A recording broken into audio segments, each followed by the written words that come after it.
world to see.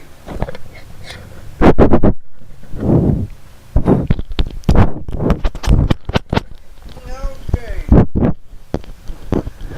We know our respirators are working. Yep. Okay.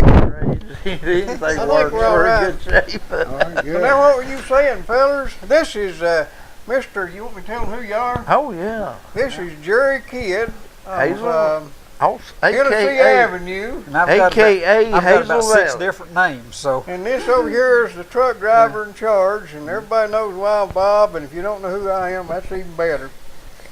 We're actually gonna do a show here sooner or later, record a video, something to do with schools and maybe landfills or something if we want to work that in. But the main thing is we're going to talk a little while here and just enjoy each other's company, and just from here on out, just forget that you're on and just do whatever you want to do. Well, I want to say that was a great show last night. You guys did, and if you recall, my opinion about the landfill was that I was for gouging these people and getting all the money out of them we could, handing it over to government. And when I heard Mr. Sharp talk about property rights, it was like a slap up the side of my head, like I'd been hit by a 2-4. I love the consistency of this man and his philosophy, and he was right. We should not gouge private industry. We're doing too much gouging. I've been running a loader all day today and getting a little thinking done on that. And we always produce stuff that we've got to get rid of. Some of it's real serious stuff. Some of it's just municipal garbage, whatever. And there are several different opinions. I have several different opinions on how to deal with it. When it comes to the municipal refuge, garbage, there's 2 or 3 ways to deal with it. With the fly ash, there's a large percentage of fly ash that is recycled and reused. But whenever we say fly ash, there's about, I'm going to say at least 4 different grades of it. They graded A, B, C, D, whatever. And the grade has to do with the quality, and the quality of it has to do with the quality and the type of the coal that's burnt.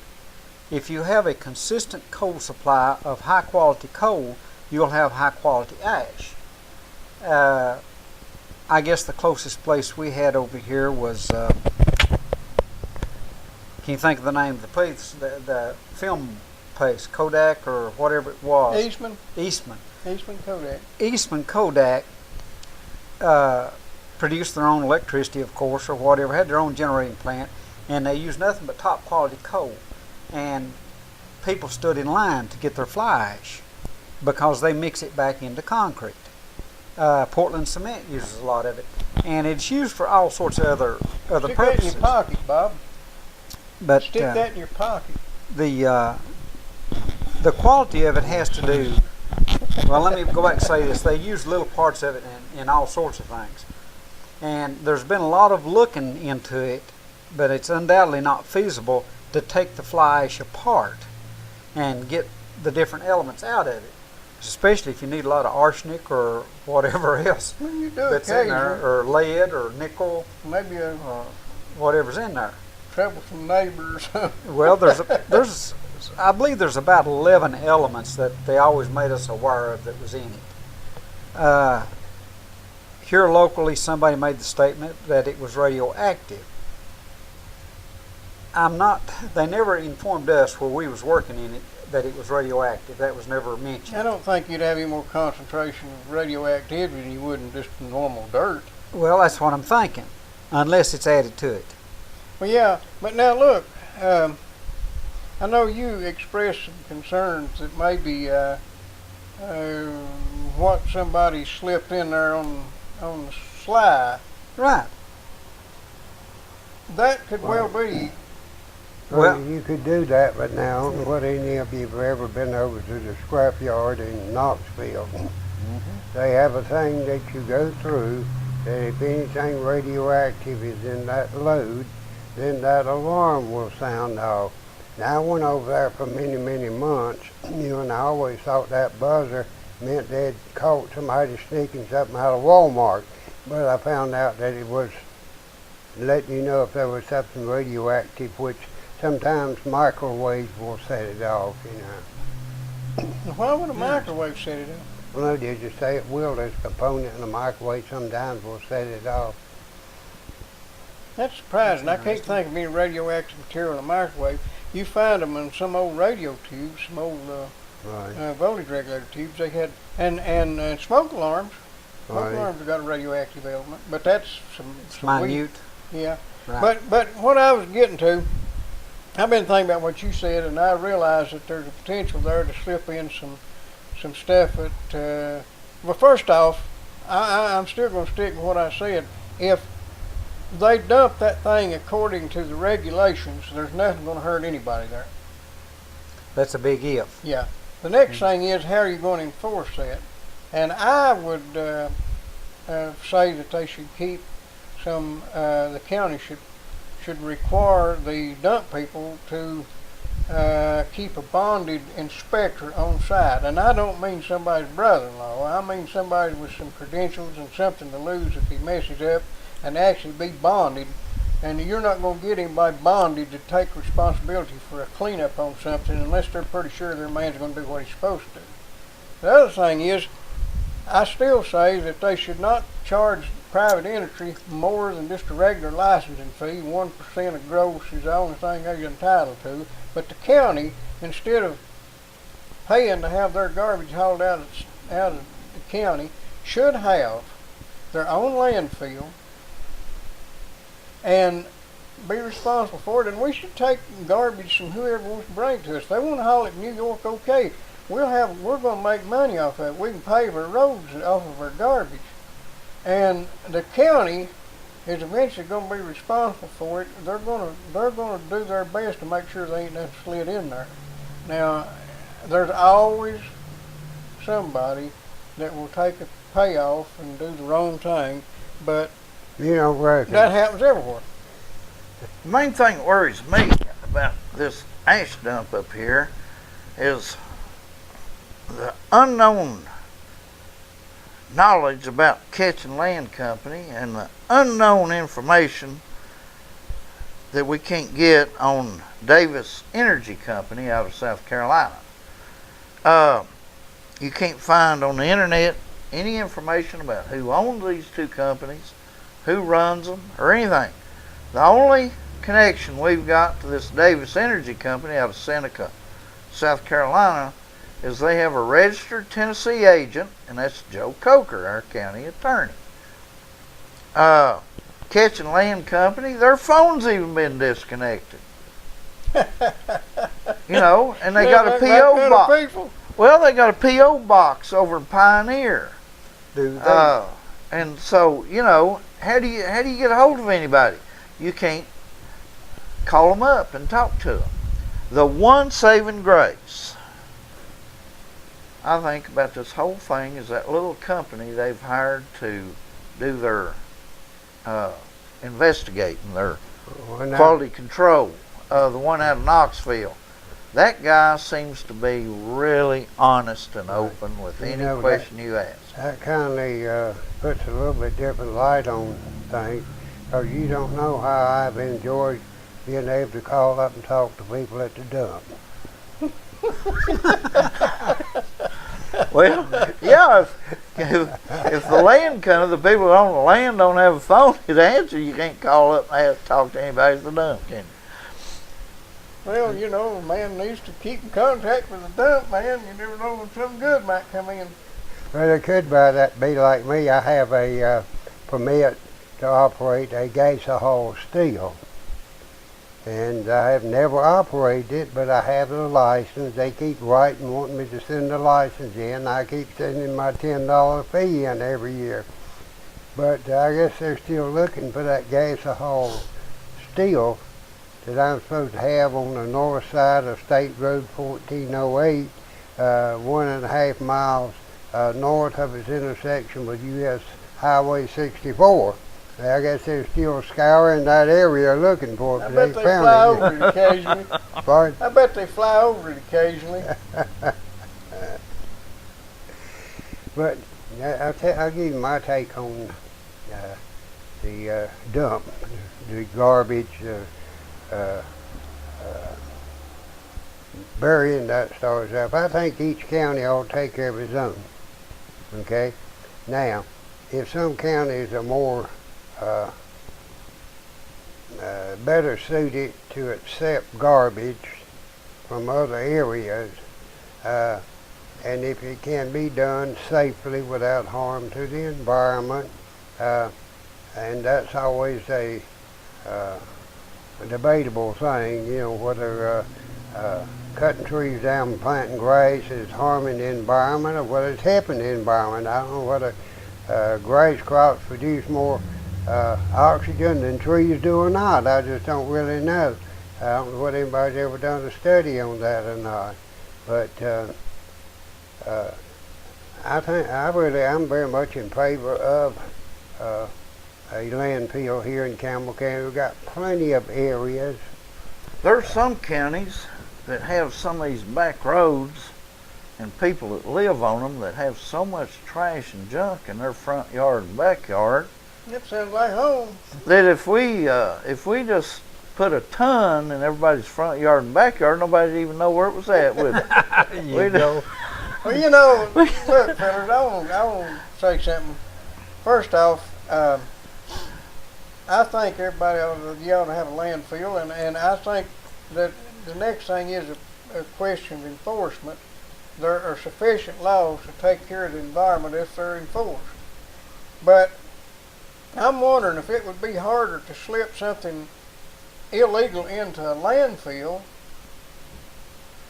that was, you know, on the sly, or whether it'd be just as easier to go out and buy a private piece of property and set out to build you a basement or whatever you want to do. I mean, who's going to notice what you're hauling in there if you do it the right way? You can get rid of a lot of pretty hairy stuff and nobody would know anything about it. And if you manage to get off site, you don't even have to worry about it after you're gone, because you don't have to clean it up. They can't catch you.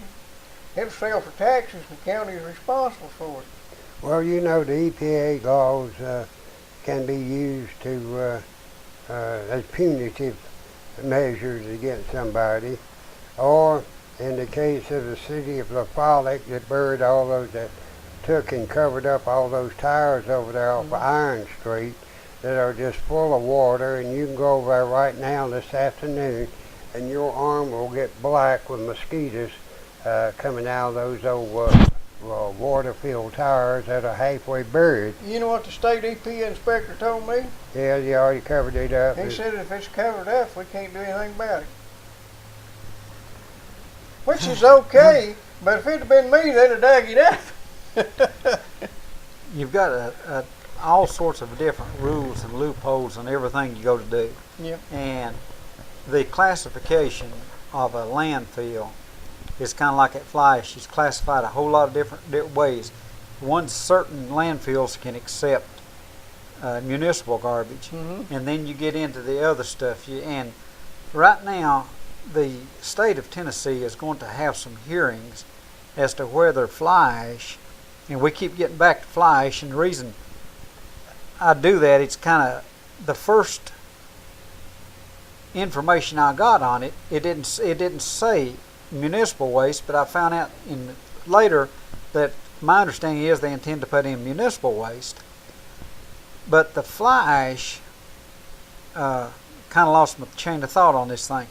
But we're talking about, from what I can understand of this thing, and we don't have our information straight, but let me back up to where I started at now, about the state. Okay. The state is going to have hearings as to whether to classify Fleisch as a hazardous waste. They haven't made that determination yet. And this is stemming out of what happened in Kingston. And there has been other issues with Fleisch in other places. And I read an article, I'm going to say it's been a month or so ago, or maybe longer, and there's about 30 some lawsuits outstanding on this Kingston spill over the dust of where the employees working there had inhaled dust and they weren't properly respirators or whatever. The ash that we always work with is a wet system. Now they're talking about dry system here. I don't know all the details, but if they're going to lay in a railroad track, and if you run the numbers as to how many tons they're talking about putting in how many years, you're talking about a train load a day. About the way I'm saying, about 1,000 tons a day of material. And I wasn't thinking about the municipal part of it.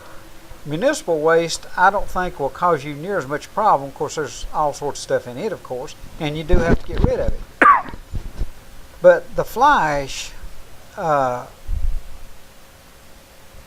putting it in a dry process, it's possible they can pack it, but they talk about putting in a membrane or a dike.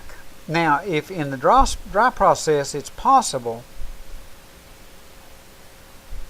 that they can compact it enough not to have to put in a dike. Now, when you're talking about hollers, well, of course, the number that I first heard was 300 acres. Now it's 1,200 acres. Now that makes more sense. 300 wasn't enough to start with. 200 Okay. acres is nothing as far as the landfill is concerned. Okay, now they're talking 1,200 acres. So, Yeah. but in the mountainous country, there's not a mountain here that don't have what we call hollers, and every holler empties out into something. You don't want a bunch of wet muck. That stuff moves. Yeah, because I mean, you've got trouble when it gets wet.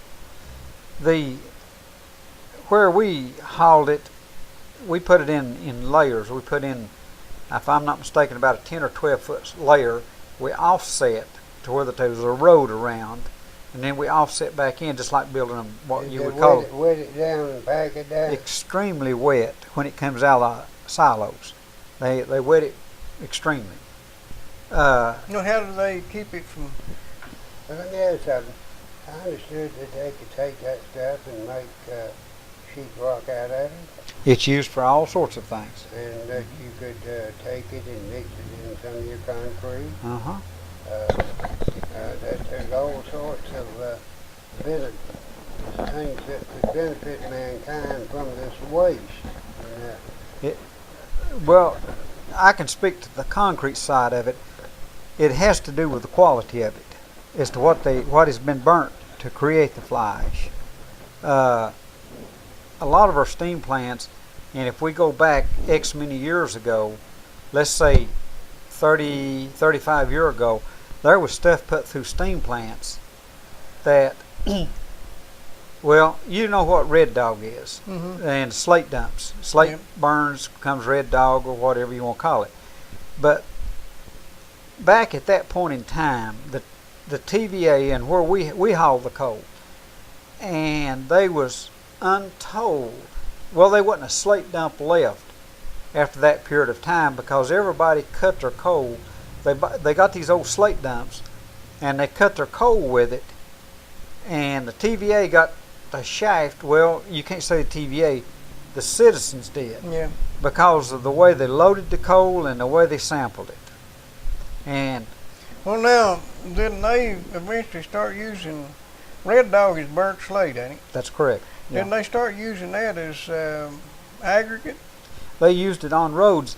Our local roads here had red dog on them back. Now I'm going to go back. Now we're talking 60 or 70 years, I guess, back. We're going way back Well, I there. remember back Back when they when I was a miner.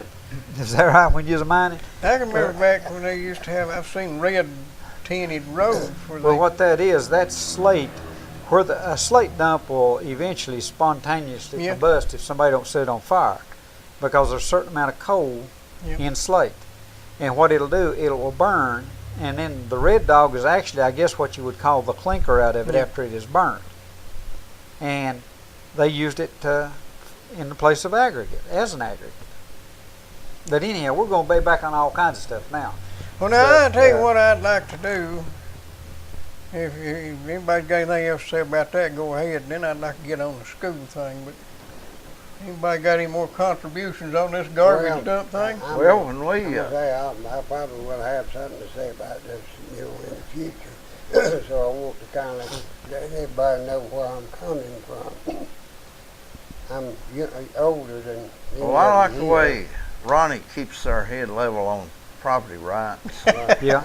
And private ownership and with monitoring to see that none of these bad things that could happen are going to creep into our water table or flow down Duff into their community.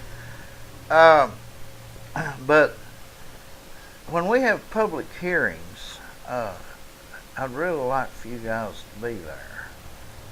And because you know this kind of stuff, and we need to pressure them on having some people from Ketchum there with names, phone numbers, and addresses that are traceable, and somebody from this Davis Energy Company that's that can be identified. A few blank checks would be good too.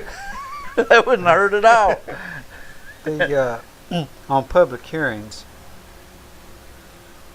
a fellow told me one time public hearing was a means by which to let the citizens let off steam, and the decisions are already made before you go I wouldn't doubt that a bit. The deals have already been made and cut on this thing, I think. And what I was going to tell you, where I come from, the point I'm coming from, being older, I can remember as a young man wearing shorts similar to these, about the same height, except I was barefooted and no shirt on, going out there and hitching a mule up to a pump which was filled with arsenic of lead, water, and Paris green. Now the only thing I put on, it had sprayers up here to spray the top of the tobacco, it had spray up here to spray up under the leaf. The only thing I put on was a handkerchief around my nose, and when I'd come in for lunch and take that handkerchief off, I was a white boy. I was white from head to toe from that arsenic of lead. Well, the only thing I washed was around my mouth for lunch and my hands, and I'd go back out there and spray all that afternoon and accumulate more arsenic of lead on me. Then I'd come in the afternoon, and we had a shower made out of some black barrels parked up high, and we get under it. I'd wash all that arsenic of lead off of it. As you can see, it has made me very sick and weak and anemic and everything else by being exposed to that arsenic of lead. I'm a little bit dubious about all these people who worry about inhaling something, and something getting on you and something you be around regular. I guarantee you that the medical profession probably has not created that euphoria, but the legal profession is the one that's created that problem with all this smelling stuff and getting it on you. Well, now, let me tell you, we were, this area, we raised burley tobacco. And just about every kid from the time he got old enough to helped. And one of the things we did was dust tobacco plants. And what we done, and I've done this, as I got older, they didn't have me doing it when I was a kid, but I done it as a teenager. And I've watched people do it all my life. We used arsenic of lead and lime. And you'd get a handful of, and I don't remember the mixture, but you'd get a handful of arsenic, and you'd get 2 hands full of lime, and you'd stir them up, and then you'd dust your hands off. And then you had some cheesecloth. We always used a curtain, a thin curtain. We'd put some of that in there, and you'd go over them plants. You'd do that over every one of them, and dust them plants to keep cutworms. That's when you do the buds, Yep. And now, and that was all the spraying we done. But probably the most dangerous thing we did, and nobody I know of died from that. Everybody had no sense to know you didn't get a mouthful of it. Right. But probably the most dangerous thing that we done was when we'd go through there and top and sucker that tobacco, you'd get that old wax on you, and you'd just be covered with it. Oh, I know. And I've seen, and it'd be hot, and you'd be sweaty, and I never did have it happen to me, but I've seen a lot of people get sick doing it, and we always thought it was because of the heat and stuff. It was nicotine poisoning. And nicotine poisoning, there ain't even no antidote for that. It's highly poisonous, and what they absorb through their skin is what's making them sick. I've seen people just pull over the end of the field and puke and go back and start cutting. Yeah. And they died. Mine died from smoking, but they didn't die from raising tobacco. Thank God I was a small person, You couldn't reach high enough, huh? and they put me in the last row of tobacco in the tobacco barn at the very top. So I only had to handle one stick of tobacco out of every 6. One stick. But I had to watch out for wasps because they all live up there at the top. Naturally, on the tobacco farm, somebody asked me when I started to work. I said when I started to walk, I started doing things. If I was able to go get something and bring it back, I immediately became a gopher.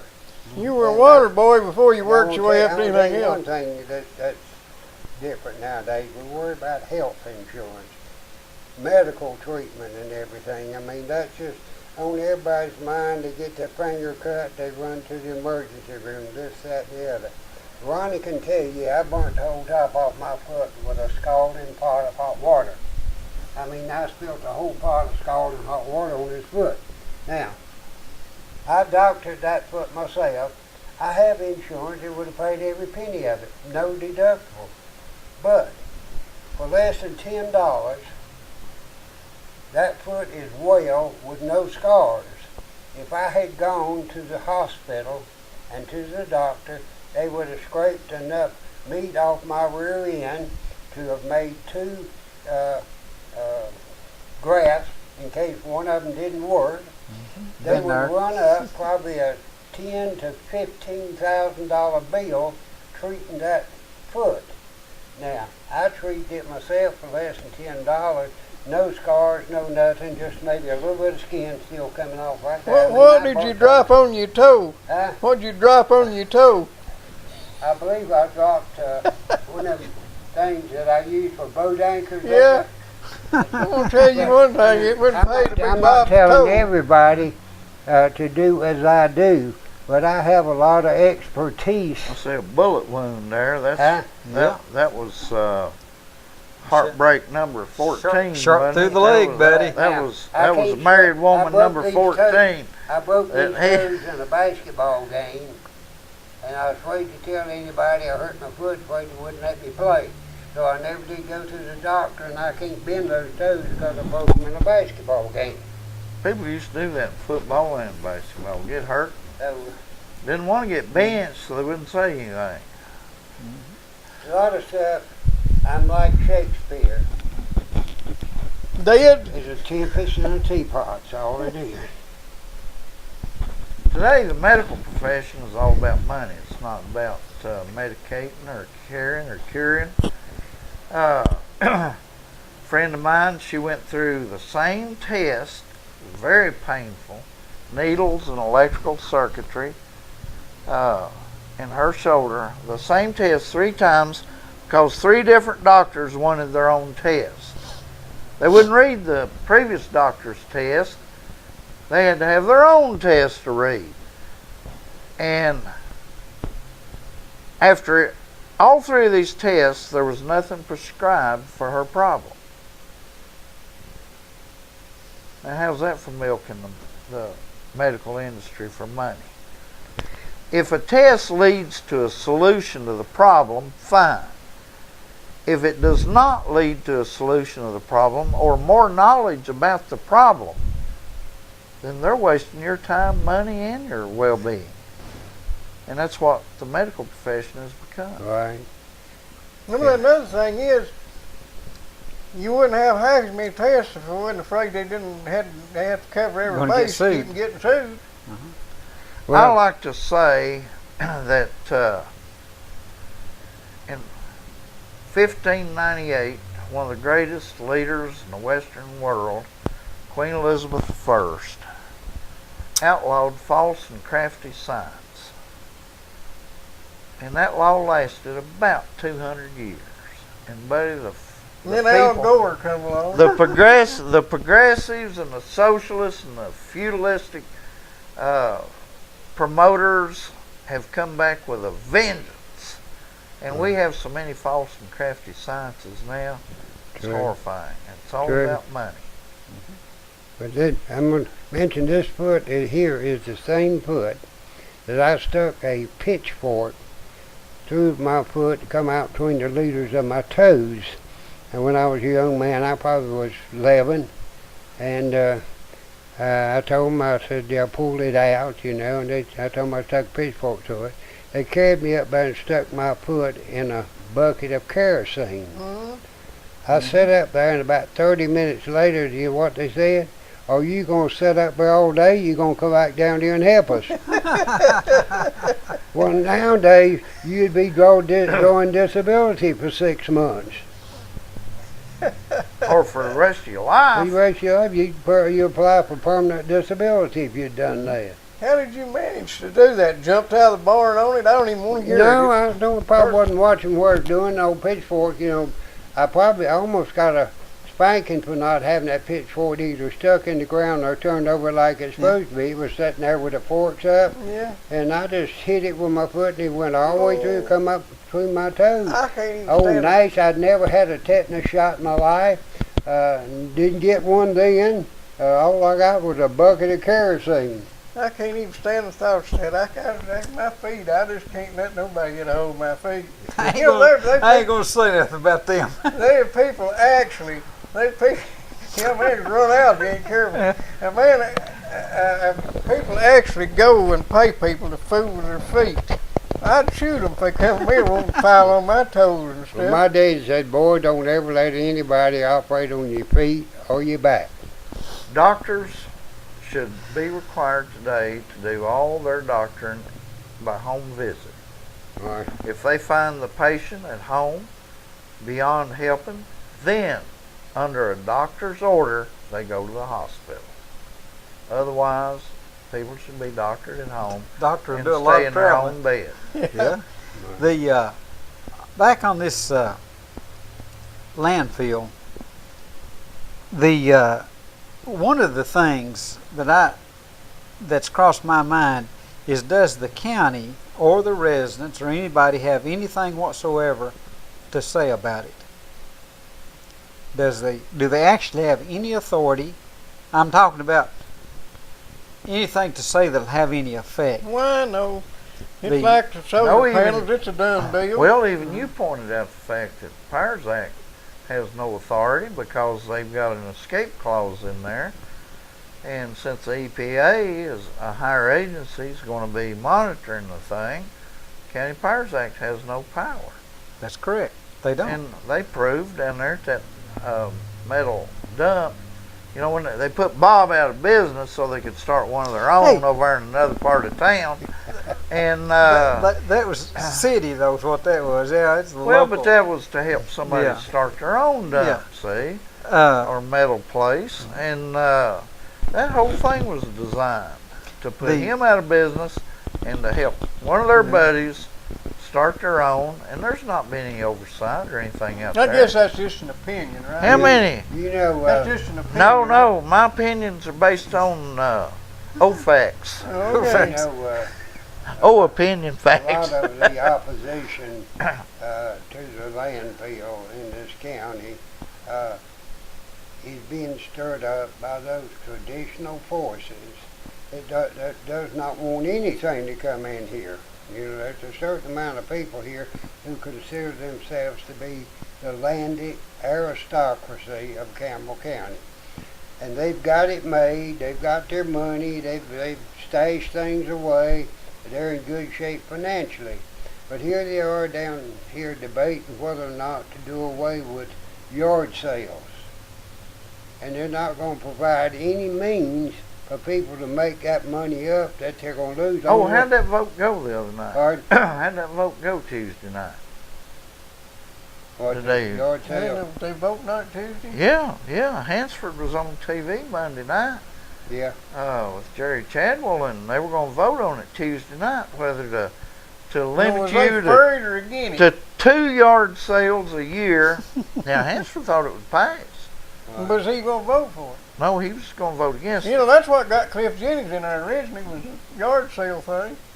Well, essentially they were going to vote to limit you to 2 yard sales a year, and you had to have permits before you could have them. Well, I could see a 3-step situation in that, or what you just said.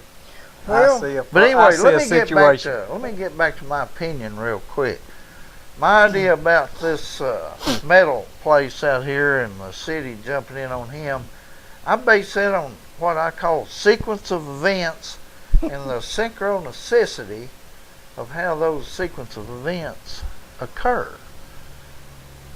Well, yeah, it kind of adds up, don't it? I mean, when men do something, they usually do it by design.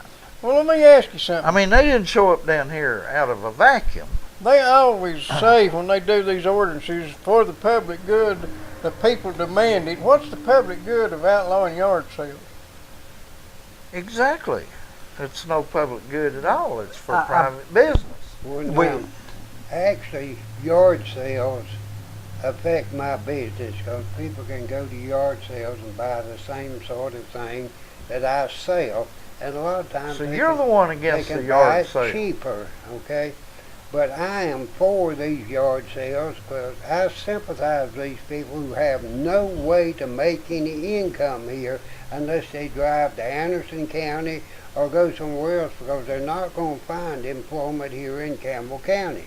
Well, the reason I'm in favor of yard sales is because we spend our whole life collecting stuff that means a lot to us as an individual. It don't mean much to anybody else, but it means a lot to you as an individual.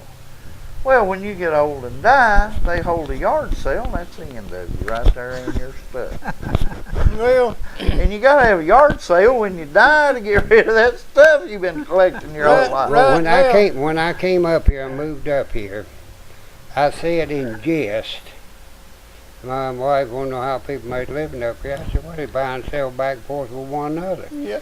And I said that in jest, and then I found out that's what they do. You know, they're like the guy that had the mule that kept selling it and buying it back and selling it and buying it back. But a lot of people, they go down to this flea market behind the police department. They'll sit down there all day in the cold weather or in the hot weather, whatever it is, to try to make $6, $7, $8, $9 over what it costs them to set up. That's important to them. And these people who set up down here below Rainbow, you know, you have people set up down there that they don't cut my prices all that much, but a lot of people stop there and buy from them where they wouldn't go to a regular establishment. But is that classified as yard sale? But I'm in favor of them doing that. They got to have on the side of the road? I think so. This is a whole lot if you go back to how this country was built. Well, here, Free enterprise is what it was. That's what it's all about. That's why I'm for yard sales, is because that's the only thing that a guy can really get into and be absolutely free enterprise, start at the ground level. And there's been a lot of things that started out as a yard sale. For instance, Apple computers started in the garage and that kind of stuff. When you work your way up, I don't see anything wrong with that. This guy that told me that there wasn't any, I don't know whether we've had that conversation here. I was talking to somebody about it earlier today, that he said everything had already been done. You couldn't make any money now. I just wish I'd remembered to remind him, if he didn't know, that a guy sold $2 million worth of pet rocks back 1972 or 3, and was a millionaire and just through a Christmas season on pet rocks. Now, you know, they grew up to become county commissioners and county mayors. Every damn one of them. The people that bought them grew up to be that too. And one more thing here about this landfill. We were taught, Rachel Carson and her crowd of maniacs and idiots and mentally ill people scared everybody to death back in the late 60s and 70s and got everybody afraid of everything. And that's the reason we can't have landfills anywhere. Everybody's actually scared of everything that's going on. And what really brought me around is, you know, Dixie, what was her name? Dixie Ray or something that was.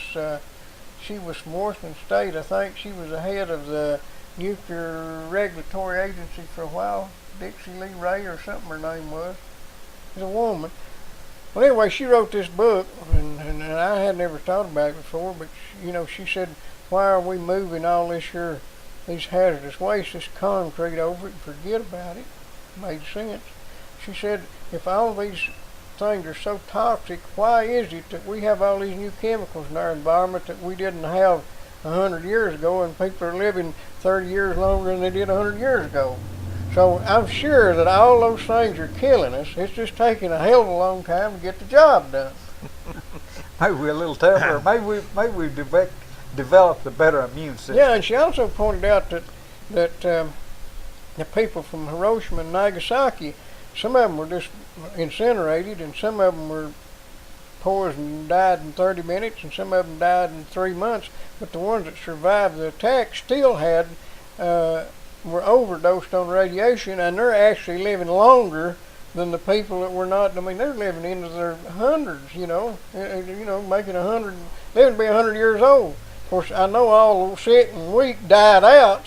Well, they ought to live longer after all. They've probably got four noses and 2 mouths. I don't think you started growing. Judging from the way Nagasaki and Hiroshima looks today compared to, let's say, Detroit, radiation and atomic blast are nowhere near as dangerous to us as Democrat socialism. We need to be nuked and get rid of the socialists.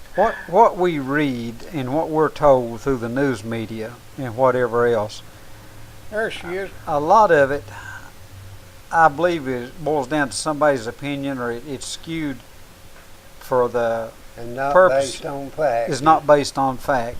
Can I give you one example to go right along with this lady he's showing us on this computer? There was a woman by the name of Margaret Mead. Yep. Yeah. Who basically changed the sexual culture of America.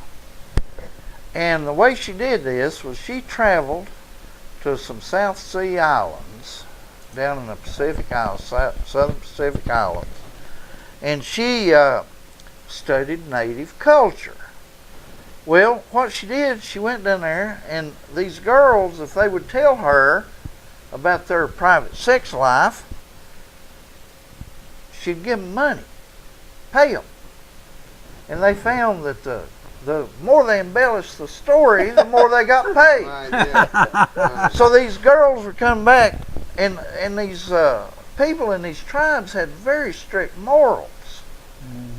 But they were getting paid money to tell her these horrible stories about how lewd they were in their private life. And they made a ton of money, and she came back with a book. There was a total lie, a total fabrication, totally based on lies. Now, she was a highly educated woman that didn't even have sense enough to know when they were pulling her leg. Right. And so she writes this book that we need to be the same way, that we should have free and lewd sex acts. If we're getting paid. You heard about the old couple that was going to the sex therapy clinic every Thursday. Just had an appointment. They'd meet there every Thursday at 2 o'clock, and they would get in there and enjoy themselves, and they paid them for coming. And when the study was over with, they tried to sign up again, and they said, well, first off, you guys don't seem to have any problems. We don't need to study you any longer, and why in the world do you want to come back again? You and your wife seem to be getting along just fine. And the old guy said, well, that's not my wife. Said, we were going down to Holiday Inn. They were charged us. You guys made us a better deal when we started coming here, and we'd like to sign up again. Well, that's what I'm saying. False and crafty science has misled us. And the media publishes this false and crafty crap that they come up with. Our intelligentsia are our stupidest people. Hey, our intelligentsia are those people that I was raised with that used to sit on the store porch and the mill porch all day long just to watch the cars go by. That's our intelligentsia nowadays. Now listen, fellas, One thing I want to mention while we got a worldwide audience here, while we were talking about this sexual thing, when you get my age, you get into your second childhood. Okay? And I'm in my second childhood, and I want to warn all these women, if they mess with me, I'll have them up for sexual child abuse. I had a young lady ask me the other day, how old do you get before you quit enjoying sex? And I said, I'm 70. I said, you're going to have to ask somebody a lot older than me. Go down and see Wild Bob Andrews down there. see if he still enjoyed it. my great-grandpa lived to be 94 years old, and he was about 90, and he was sitting up there on the nail keg up at the store one day, and these guys got to talking about how the same situation, and they said, well, let's just ask Eve and see what he says. And they said, what about it, Mr. Lawson? He said, I don't know, fella, you're going to ask somebody older than me. He's the one to be walking down the street, and he'd see some downtown the Folly, and he'd see somebody you know over on the other side of the street, and he'd holler, hey, Joe, how's your hammer hanging? Now, so Bob ain't old enough to know yet either. well, listen, fellas, I want to talk about schools. We've got 3/4 of an hour in here and still ain't talking about the subject at hand. And here's my preposition. We are spending Proposition, proposal, we are, preposition. well, you know what I mean. Yeah, go ahead. We're spending. They say what was it, $8,600 per student? 82 or 86? I think it's 81 here in Campbell, Okay. and Now that's 89 in Claiborne, and 92 in Anderson. That's what they admit to. 87 at CAK, Christian Academy in Knoxville. But my God, that's like a college campus over there. Have you ever seen that place? But I mean, it is. Here's the thing. That's what they admit to. That don't count what it costs to build and maintain schools, does it? I think that's the number of students divided in the amount of money, the total amount that it takes to run the school Yeah, but for that the year. money for the schools don't come from the school board. It comes from the county, don't it? To build the building? It's not in the school Well, budget. the building is a bond issue separate from, and now that debt service, Doesn't that bond have to be paid back? I think it's paid out of the It could budget be of the school. related to so much per student as you pay it back. Well, that's what I'm asking. Is that divided into that there 81? No, I 82? think that's separate. So that's what they admit to. Now here's what I'm saying. I was surprised. I'd always heard it was $6,000 something, and they just recently said it was over 8,000. And it's going up phenomenally fast. well, and the Christian Academy up here uses. I mean, they're operating on substantially less than that per student. Christian Academy of Campbell County Christian Academy, CCCA. You pay $3,475 a year for your child to go to school there, and that's for a year. So it's less than half what Campbell County gets paid. Now, what's interesting about Campbell County is the man running our county right now complaining about this $8,100 a year not being enough. His job and part of his resume was he was up here running CCCA, Christian Academy, Campbell County Christian Academy, on $3,475. Now, what did he forget from his job at the Christian Academy and his job down here for the county? Here's what I want to present to you. I don't think that they can do what they need to do the way they're doing it with $8,100 a year per student. I don't think that's enough money to do it. But has anybody ever stopped and said maybe they're doing it the wrong way? Now, you think about it. I maintain, and I've homeschooled a little bit. Bob's a school teacher. You've taught school. You went to school. Third grade. But I'm asking, is it unreasonable to say that I believe that they could give me $8,100 per pupil, and I could take, say, 10, 15 students, and I maintain that I could provide their books, their instruction, a place to stay, and 1 meal a day, and guarantee to raise their test scores. And I believe I could do that and do well and make a profit, which means that we must be doing something wrong. Transportation also. No, but I don't know where that transportation's included in that there 81 either. I think it is. I think that's part of the main I overall budget. I could probably do that too. If they were within your neighborhood, Yeah. within so many miles. Now I understand that I'm going to retain the option of not taking problem students, and I don't mean slow learners. I mean somebody wants to bring a bullwhip and a shotgun to school. That they need to go somewhere else. But we also already have that alternative school.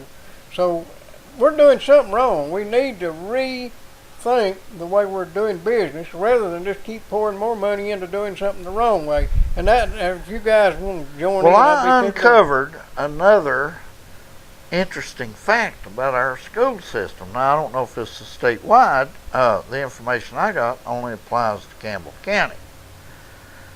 Campbell County can tell you to go home. We're going to give you the books and a computer, and you're going to go home, and all your learning is going to be at home.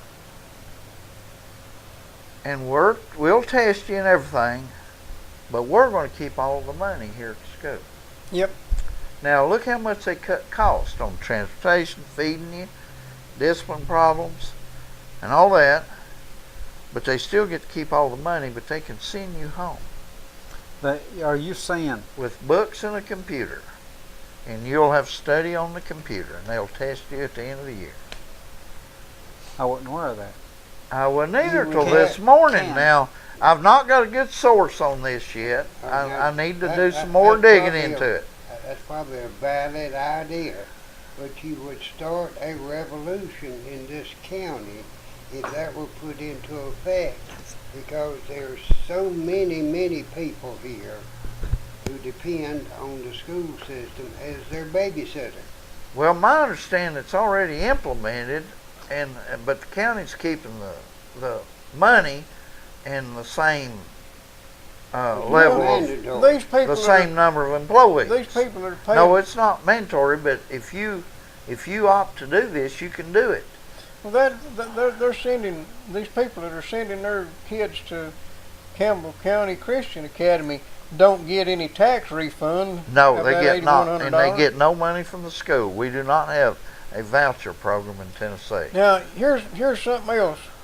The reason I'm suggesting we're doing things wrong is the same reason I said that the city of Lafayette, wasted a bunch of money up here converting that old rec center into a library. That brick and block, that storefront library is obsolete before they ever started. You can take one Kindle and put a whole half a library on that sucker and replenish it anytime you want to. We don't need shelves full of books anymore. Now, if they had wanted to open some sort of a computer center and use the resources of the internet, and I'm not for public funding, but if the public funding is going to be spent, we should use it to put wireless internet throughout the city, free to everybody. Well, we had to maintain employment for right. the highest paid non-certified librarian in the state of Tennessee. Can I take you back in history just a short way? I taught school back in the late 60s and throughout the 70s. I taught in the 50s and 60s. And you might be able to verify this. I got my master's degree called a Master of Arts in Teaching in 1971 and 2. Then I went back, after I retired, I went back over here at LMU and got an EDS, which is a specialist in educational supervision and administration. So I've observed a change in the educational culture or environment over many, many years. And when I was in college in the early 60s, a battle was going on where I went to college up here at Berea, Kentucky, between what they called subject and methodology. Now, the education department was big on methodology, but in the history and departments and the math departments and the science departments, they wanted subject. They didn't feel that a teacher could teach without knowing the subject. But over here in the education department, they thought you didn't need to know subject. They know how to teach. You only needed the methodology. You didn't need a subject. Well, to teach high school courses in history back in the early 60s, you only had to take maybe 2 or 3 courses in education to be qualified, certified. You had to have a degree in your subject matter, history. Well, when I got my master's in the 70s, out of 36 hours that I had to have for that master's, 15 of it was in subject material. 21 was in education. Right. Well, when I went over here at LMU, it was 100% education and nothing about subject anymore. So, guess who's won this war over the last 3 generations? The education department. I've questioned why anybody should have a degree in education. What is the use of somebody who is the best educator in the world who has no knowledge to impart? That's what I'm saying. Look at our kids that are coming out of school now. Only 10% can tell you when the American Civil War was fought. Only 10% can tell you how many people are on the United States Supreme Court. On and on and on. Was that prior to FDR or after FDR? But all these kids are coming out without any subject knowledge anymore. And it's the same in all the fields. History, mathematics, science. Well, you know, I had a discussion with my son today. He's taking an English course his last year in college. In engineering, he's taking an English course because it's a requirement. And I contend that if you're that far, they should not be teaching English as a required course out of the field in college. I think if you get that far, and you don't know English, I'm talking about if you go into engineering and English is your primary language, you shouldn't have to take English courses because. And they should test you. They should test you at the end of your term in college to make sure that you have some basic knowledge of literature. I mean, you should be tested on some of the old masters, and you should be able to. You should have to write a concise and well thought out thesis as part of your graduation in whatever field you're in. But to actually require somebody to take English to study their mother tongue when they're in their 5th year of college, just because that's a requirement, is to me just a waste of resources. Well, you got to fill them seats over in the English department. Well, that's why they've got English majors. That's why they've got liberal arts majors. I'm not opposed to somebody taking that course. I agree with you totally. First off, I don't think an engineer should graduate if he can't write a good, well thought out, put together, grammatically correct paper. I don't think he should graduate till he can do that. But I think he ought to pick that up on his own. And you shouldn't be able to get out of the 8th grade without being able to do what you're talking about. Well, you take today, with all of the modern techniques and equipment we have, I wonder how many kids in the 7th grade are taking Latin. Boy, I'd like to have Latin because I had Latin in the 7th grade. Well, your point is well taken in a historical perspective. We have moved away from true classical academic subjects into, I don't know, I don't even think they bother teaching a subject in school anymore. There's a reason to study Latin, because it's the basis of all the Romance languages. If you understand Latin, you can reason out what a lot of stuff says. Sure. A lot of languages. But English, if it's your mother tongue, you shouldn't. I mean, it should be just understood that you're going to be able to pass a test on this, and if you don't understand it, you ought to dig it out on your own.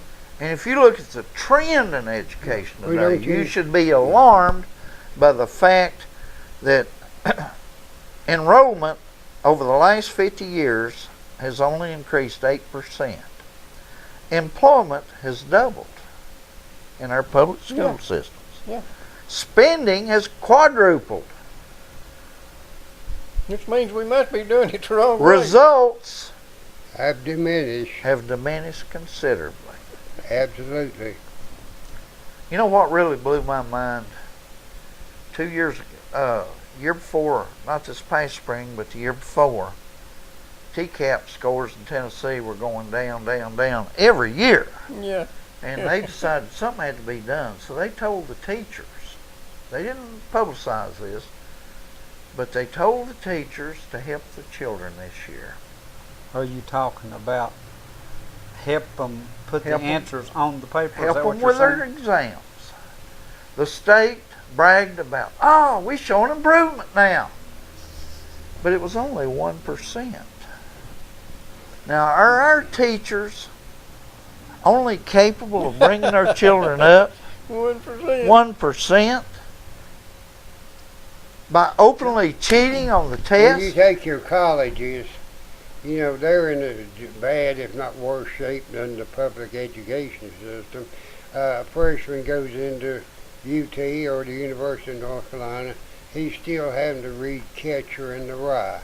Now, why in the world he sees more things to shock him on Friday night on the computer than is ever mentioned in Catcher in the Rye, you know. You know, you're right there. You attended college in the 50s. I attended in the 60s. We had to pass exams. We had to write book reviews, 2 and 3 page book reviews.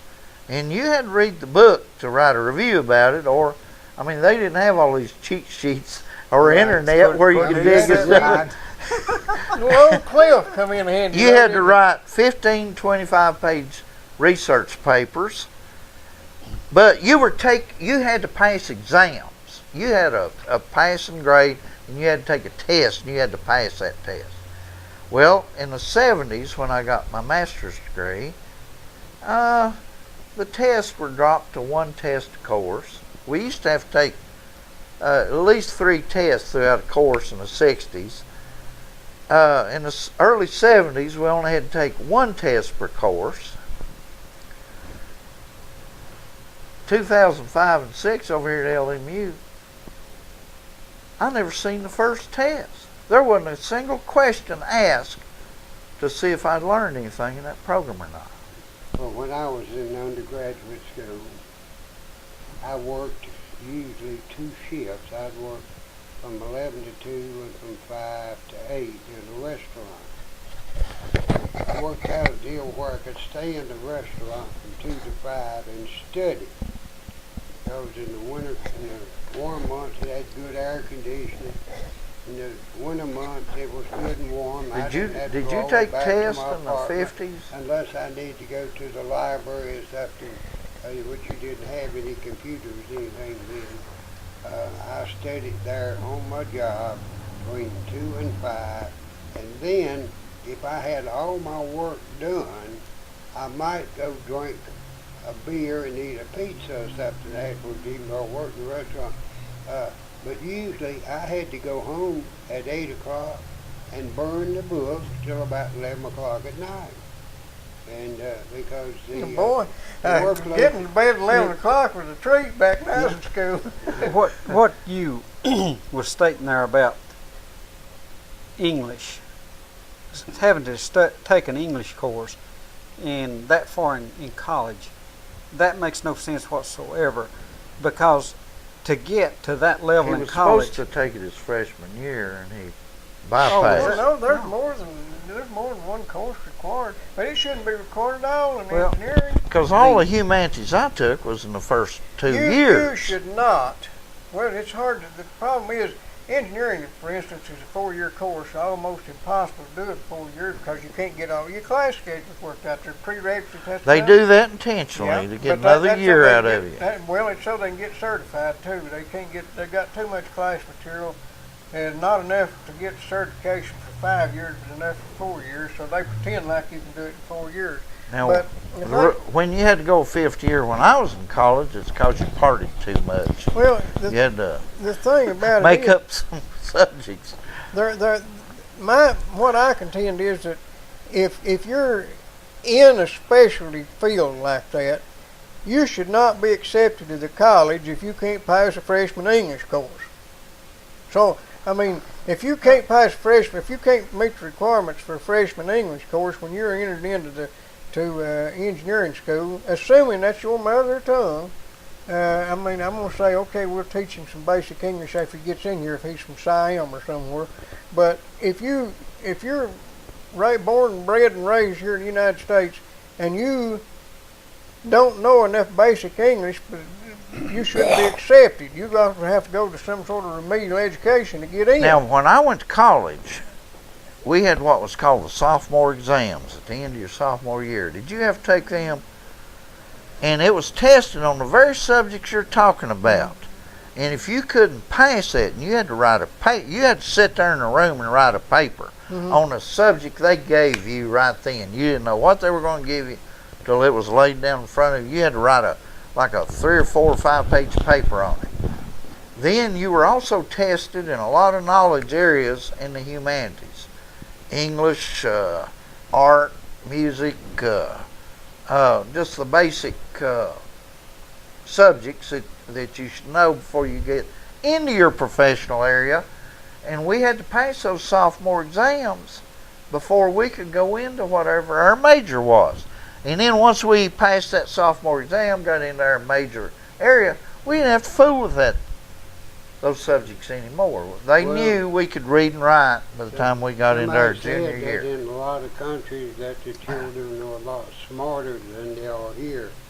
I said, I'm sure that's correct because there are little 2 and 3-year-olds over in France that can speak French.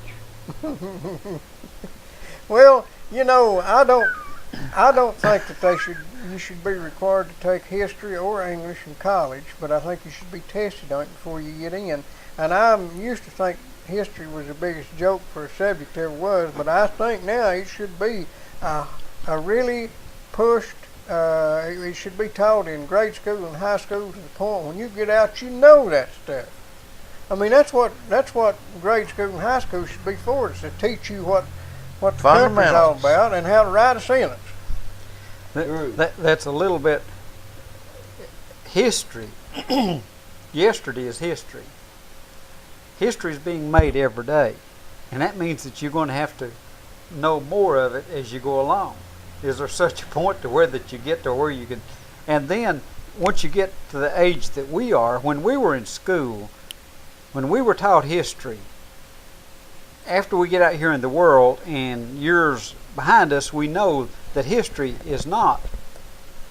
Well, when I was in school, I had to remember that the Declaration of Independence was signed in 1776. Well, I had to memorize that. We hold these truths to be self-evident. Okay, that's all good, and I memorized that, and I remember the date still. But I was way past school age when somebody said, "You know what it said?" And I said, "Yeah." And they said, "But do you know what it said?" And I said, "Well, I just told you." Do you know what it meant? They said, "You realize that the whole basis of our government is that we are given rights because we're alive, because we're born, we're given certain rights. That's us. And anything that government has is something we grant them just because we want to trade something off in order to have a peaceful neighborhood." And they didn't tell me that. Right, the Constitution is a limit on government. They didn't tell me that either. It doesn't give us anything. Even the first 10 amendments, the Bill of Rights, does not give us anything. It just tells why the government can't take Yeah, it away from and us. another Well, thing, the professional education has become so dependent upon tyrannical government to take from the working man and give to the educational area and other government departments that these rights are being suppressed in our educational system. listen, fellas, we was going to do, I was hoping for a good 10 minutes. Right now we've got an hour and 10 minutes. I don't know if we decided anything tonight. Anybody wants to talk, get it said, and if you want to meet again, we'll do it. I would like for somebody to give me a good definition of what an educated person is. Now, a piece of paper. Let me give you an example. Our superintendent, current one, his assistant superintendent, and the then chairman of the Board of Education, who was on the Finance Committee, appeared on a call-in show one night. I called in and asked a simple question. Can you define the word orthography? Not a one of them could. Now, orthography is, if you recall, is the application of letters and the creation of words in a proper manner to be spelled correctly and used correctly. And the English language requires orthography as a science because it is one of the most difficult languages on the planet. Unless you're going to text. And every rule has an exception, and you have to know a lot about it. But the people in charge of educating our children did not have the foggiest notion what the word orthography was. You're going to be modern text, you don't need to know anything. So if our educators know nothing, how's our children expected to learn? I believe what Ron said. If they would give us, him and me, $8,100 a child and give us 20, 25, I could take 100. I don't want to overwork, I just want 10.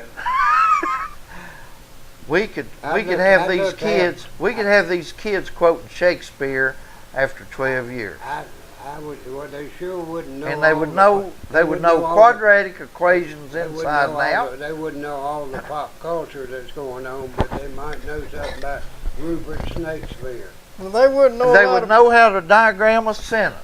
They How wouldn't- long has it been since you've seen anybody that knows how to diagram a sentence? They wouldn't know about gay and lesbian rights. I know a lady And they who know can tell you everything about all 26 letters. and math. And math except it gives people a hard time. And math doesn't have but 9 letters and a 0 and a decimal. I mean, once you understand those, you can do about what you want to with math. It's only got 2 if you go with binary system. It's only got 2 if you go with a binary system. Gentlemen, if we're going to discuss education, I go back to the simple parts of it. In order, when we relate to our own situations, and to my situation, when I was in school, I was bored to death. Yeah. Absolutely bored to death. Okay, education, one definition, there's a lot of them I'm sure, is the regurgitation of information. Basically, and being educated is being able to regurgitate information. Okay, what we need to seek is not only education but knowledge. Now you're getting into a world where you can take education and synthesize it into something meaningful about making a living, keeping your government in line, being a good citizen. And Lord, you're losing me. But anyhow, Let go me ahead. ask you a question. Do you agree that there are only 10 kinds of people in the world? Those who think in binary and those who don't? 10 kinds of people. Those who think in binary and those who don't? That's 10. 1 and 0. Yeah, that's 10. That's 10. And that's binary. Okay, I got you. Okay. 2, 1, 0. It seems to me, gentlemen, if I go back to my experience when I was in school, like I say, I was bored to death with it, and nature kind of made me more interested in things other than education. And that whenever you go to educate or whatever, the age range from whatever has a lot to do with how you get a person's attention and the motivation. It's like motivation is a key word. Yeah, and I think even Sigmund Freud used a term regarding education called receptivity. If you want to learn something, if you like it and want to learn it, like driving them dozers and all that heavy equipment, you really enjoy that. You love truck driving. You know everything there is to know about heavy equipment trucks of any human I've ever seen, because you're receptive to that knowledge. You're a genius in that area. but let me go back though. The school measures you only in what they consider education to be. See, I knew an old boy over at Oneida one time. He was a real good friend of mine. He was, back then they called it educably mentally retarded. He was classified EMR by the school system according to their measuring stick. But this kid was a genius on a guitar. He could do anything. He could listen to a song one time and play it better than the original musician. Same thing with auto mechanics. He was a genius when it come to doing anything to an automobile. But he was receptive to those two fields. He loved them. Whatever happened to him? He died of cancer. Well, before that. He put too much of that arsenic on tobacco. There's different things that motivate different people and different kids.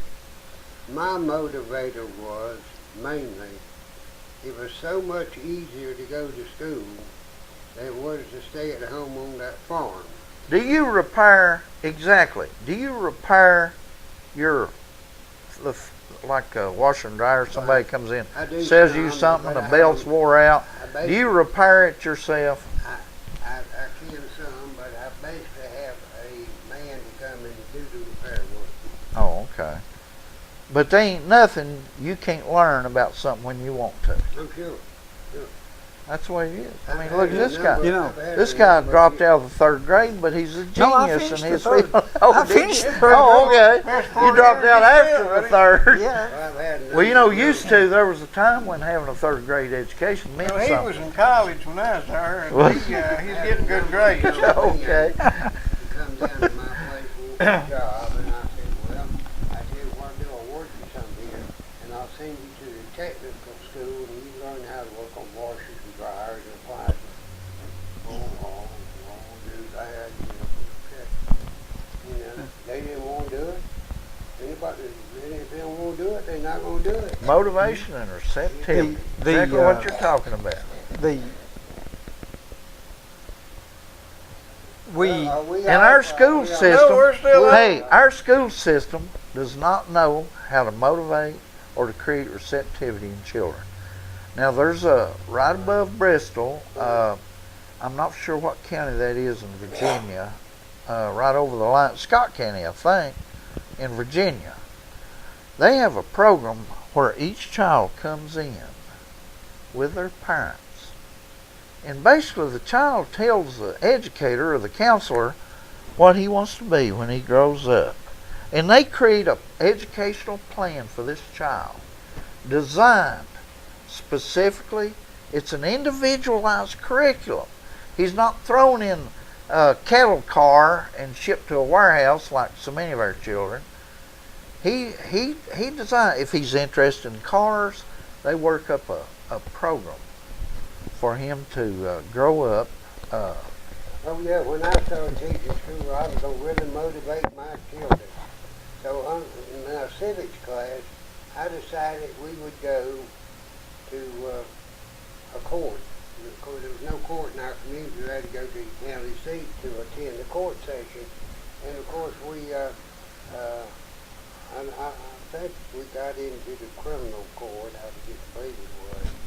And all my kids were lined up there.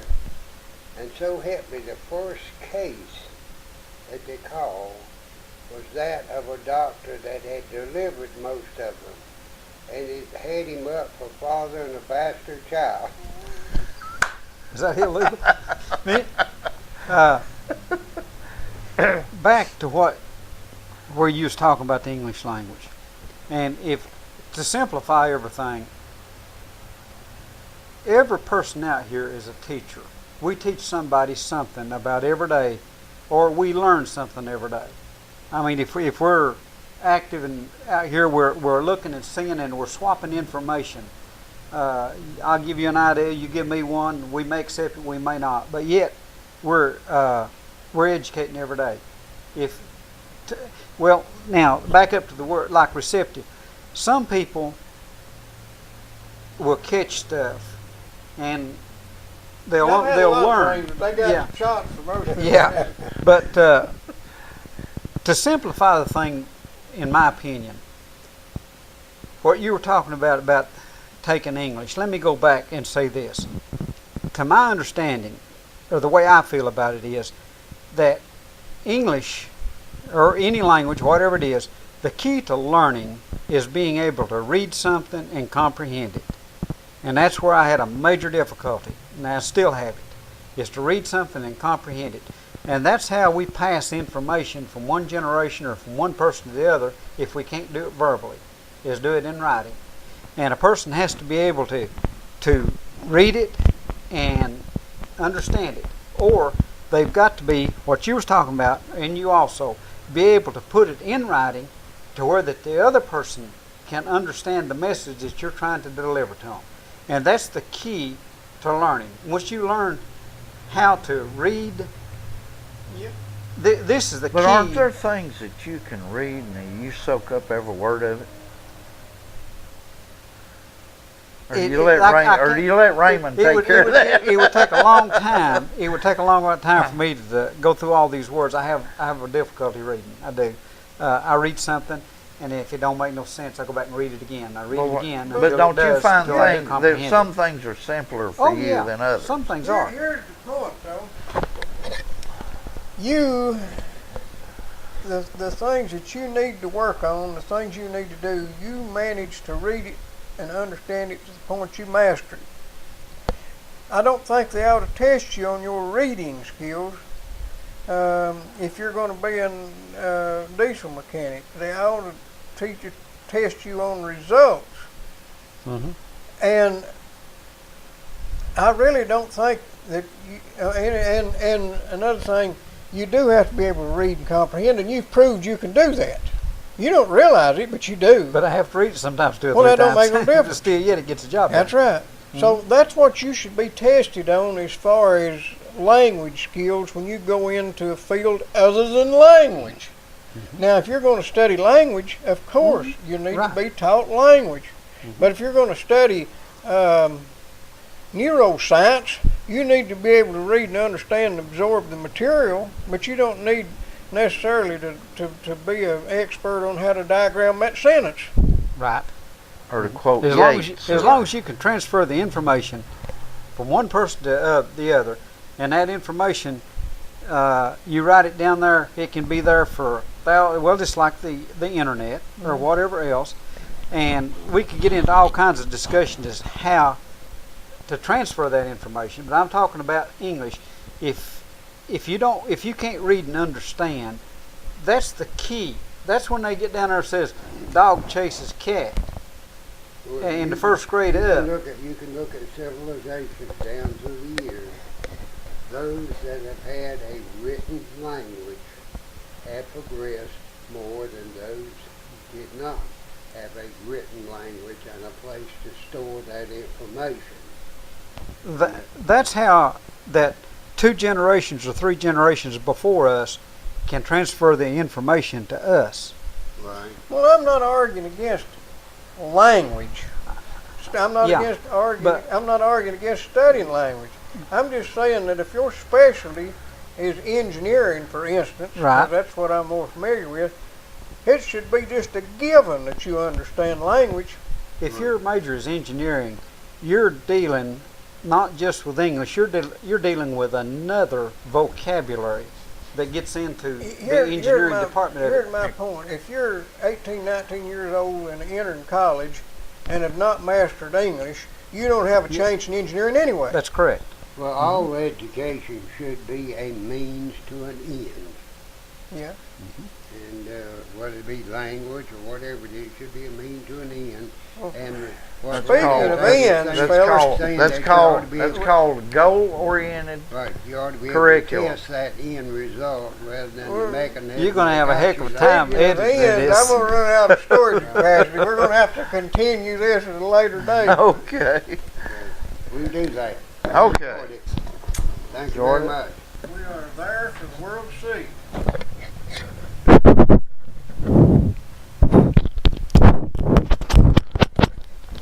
Okay. We know our respirators are working. Yep. Okay. These I think work. we're all We're right. in good shape. All right, So good. now what were you saying, fellas? This is Mr. You want me to tell him who you are? Oh yeah. This is Jerry Kidd of Hazel. Tennessee AKA Avenue. And I've got AKA about, I've got about Hazel 6 Valley. different names. So And this over here is the truck driver in charge, and everybody knows Wild Bob, and if you don't know who I am, that's even better.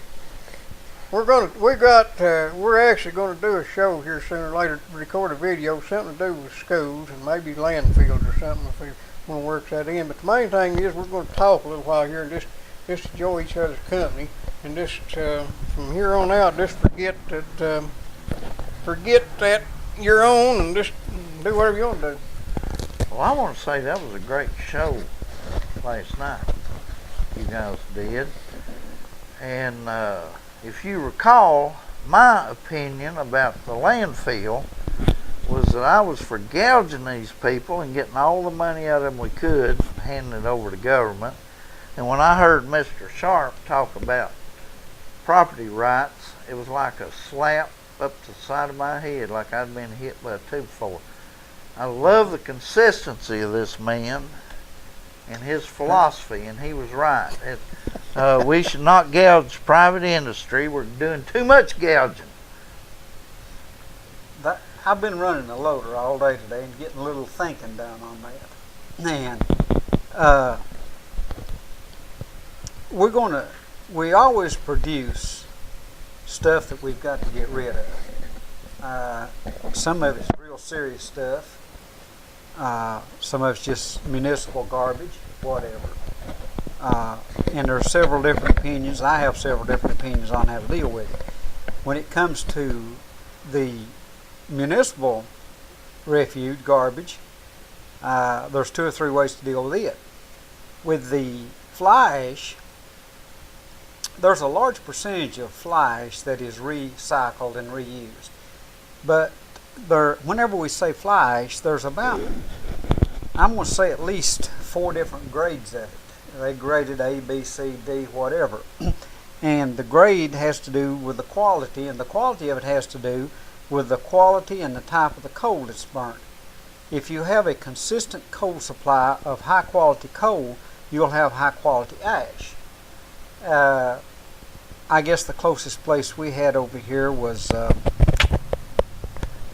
you think of the name of the place, the film place, Kodak or whatever it was? Eastman Kodak. Eastman Kodak produced their own electricity, of course, or whatever, had their own generating plant, and they used nothing but top quality coal.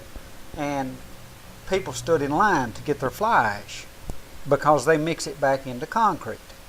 Portland cement uses a lot of it, and it's used for all sorts of other Stick that in purposes. your pocket, Bob.